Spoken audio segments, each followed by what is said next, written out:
Welcome to the Explainer. Today we're going to be embarking on something truly special. We're essentially stepping into the ancient, time-honored role of a disciple, sitting quietly at the feet of a master. We are unpacking a truly classical, authoritative study of human consciousness, Sarg-1, or the very first canto of the Yoga Vashishtha. Now, let me be clear right up front. This isn't just some dusty ancient scripture to read and forget. Actually, scratch that. It's not just a scripture at all. It's an incredibly intricate, totally mind-bending architecture of existence itself. If you've ever found yourself awake at night, questioning the fundamental nature of reality, or wondering why we suffer, or how the mind actually works, well, the deep philosophical bedrock we are covering today is going to be absolutely fascinating for you. Okay, let's dive right into this explainer. So, here is the roadmap for our journey today. First, introduction to the canto. Second, narrative and key verses. Third, the philosophy of mind and Maya. Fourth, theories of time and space. Fifth, practical application and salvation. And finally, Section 6, summary and next canto. Section 1, introduction to the canto, the Seeker's Dilemma. To truly grasp the weight of these teachings, we really have to immerse ourselves in the classical setting. This text operates as a beautiful, nested narrative. It all begins with the great sage Valmiki, who is transmitting this profound knowledge to his disciple, Bharadwaja. And what he's doing is recounting an incredibly important historical dialogue between the enlightened sage of Vasistha and a young, deeply troubled Lord Rama. So let's trace this chronology for a second. Imagine Rama. He's just returned from a grand, sweeping pilgrimage across the country. But rather than coming back feeling rejuvenated or inspired, he's fallen into a profound, heavy state of renunciation and dejection. He refuses his food, he totally shuns his royal duties, and he just sits in complete silence. Seeing this, his father, the king, gets incredibly worried and summons an assembly of the absolute greatest sages in the land, including their royal preceptor, Sage Vasistha. You see, before the great philosophical teachings of this text even begin, we are presented with Rama's intense disillusionment. And this is crucial. This state of utter despair is actually the prerequisite for ultimate knowledge. It's a genuine, burning inquiry into the nature of reality. Valmiki captures this unbelievable tension perfectly as he relays the scene to us. Section 2, narrative and key verses, the illusion of reality. So, as this massive assembly gathers, Sage Vasistha gently asks Rama to articulate his grief. And Rama, rather than complaining about typical daily struggles, poses this ultimate, staggering existential doubt. He asks, how can one find ultimate peace when physical existence seems inherently tied to transience and suffering? He looks around and points out that wealth just brings anxiety, youth fades so incredibly fast into old age, and human desires, they're like an unquenchable fire. No matter what you throw into it, it just wants more.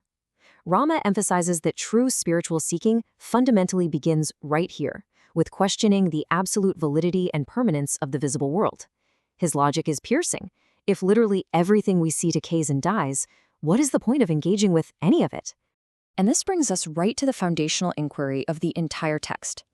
Rama looks at his guru and asks, what is this world? How does it arise? And how does one achieve peace? Take a moment to really absorb the weight of those words. This is not a superficial complaint about having a bad day. It is a complete, systematic deconstruction of the universe. Rama is demanding to know the architectural blueprint of reality itself because he intuitively understands something profound. Unless he knows exactly how the world arises, he cannot dismantle his own suffering. Now, what's incredibly interesting here is how we're meant to interpret Rama's despair. If you just look at the literal meaning of these opening verses, it comes off as quite pessimistic, right? The physical world is fleeting, humans are bound to sorrow and death, it's all doom and gloom. But Sage Vasistha steps in to guide us to the deeper spiritual meaning, perfectly aligned with its original classical context. The text is absolutely not telling us to hate the world, not at all. It is teaching us that our suffering stems solely from a massive crisis of identity. We misidentify the eternal, untainted soul, the Atman, with the temporary body and the ego, the ahamkara. The sorrow isn't actually woven into the fabric of the world itself. The sorrow is entirely in our false attachment to it. Section 3, philosophy of mind and Maya. With Rama's dilemma firmly established, Sage Vasistha begins to pull back the curtain on the actual mechanics of reality. To understand this, we need to define our terms neutrally and very precisely, exactly as the text does. Enter Maya. Maya is the cosmic illusion. It is this incredible veiling power that makes the formless, unmanifest, infinite consciousness, known as Brahman, appear to us as a multifaceted, limited physical universe. Now, it's super important to remember that Maya is not some cheap magic trick. It is a fundamental, structural principle of existence. It acts as a heavy veil over true consciousness, causing the absolute, singular reality to appear as a fragmented, separated world of millions of names and forms. But how exactly does this Maya operate within us on a daily basis? Well, it operates through chitta, the mind.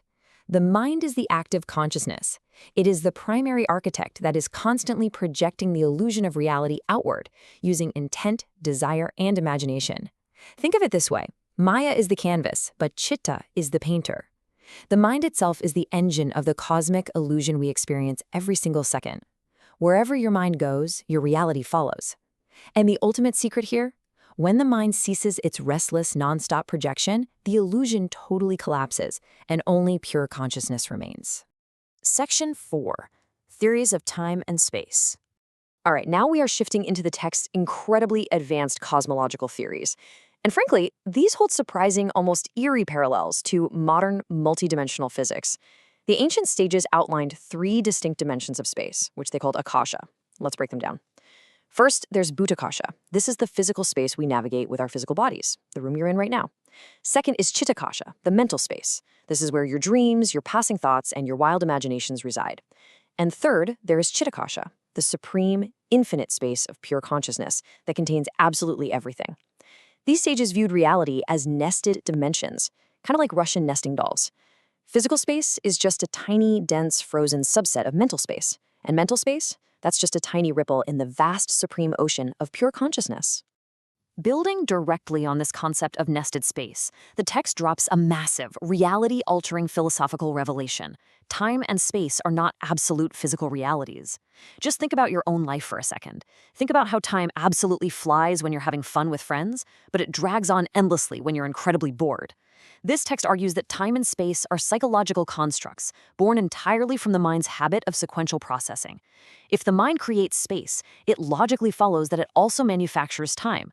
The past and the future do not exist out there somewhere in the physical universe. History and future exist entirely within our mental projection. When the mind is deeply, profoundly concentrated, or when it transcends the ego entirely, time literally stops for the experiencer. And this specific quote brilliantly illustrates that exact core teaching. Listen to this.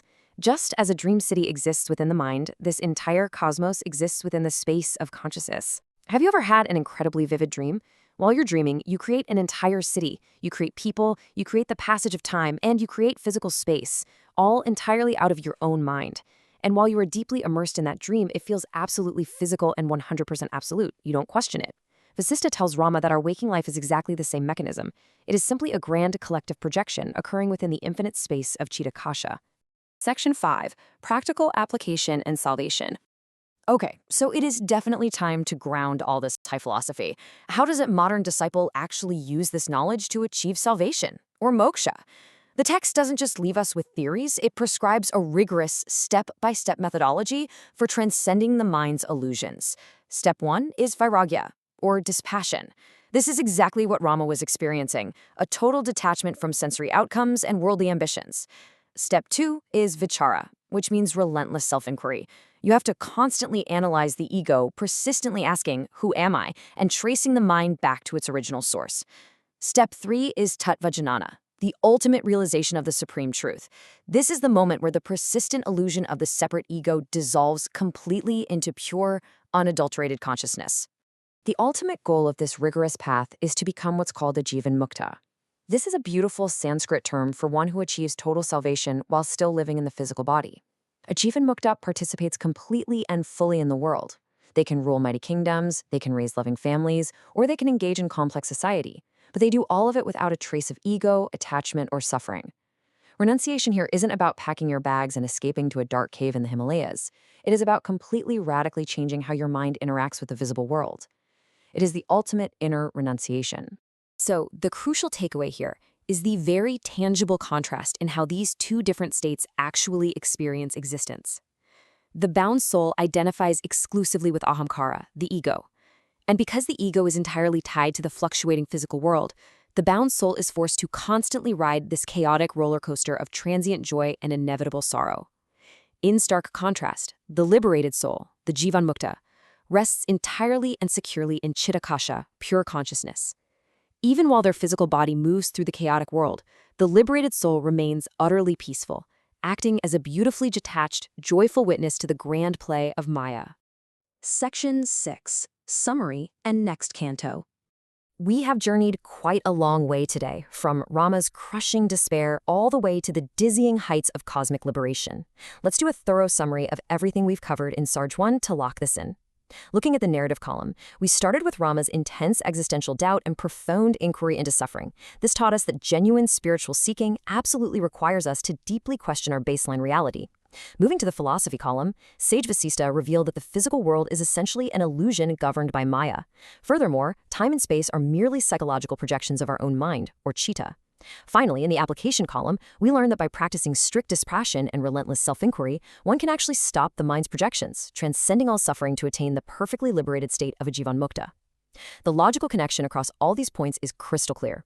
You must fundamentally understand the mechanics of the mind if you ever want to master reality. But remember, this is only the very beginning of this monumental dialogue.